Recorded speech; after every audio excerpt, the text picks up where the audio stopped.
السلام عليكم ورحمة الله وبركاته. مشاهدينا الكرام، وكالعادة تعود حليمة لعادتها القديمة، تعود لمحاولاتها الفاشلة لتشويه سمعة الجزائر العظيمة. هذه المرة يقوم حكام المغرب بتصفية أبناء شعبه من أجل خلق ضجة إعلامية، لكن كالعادة تفشل محاولاته البائسة.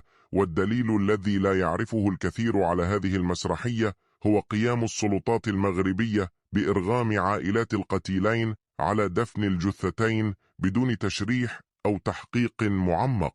النظام المغربي الذي تتحكم فيه أيادي إسرائيلية مجرمة فضح نفسه بمسرحياته التي دفع وما زال الشعب المغربي المغلوب على أمره يدفع ثمنه باهظا منذ عشرات السنين. وفي الأخير نشكركم على المشاهدة، والسلام عليكم ورحمة الله وبركاته.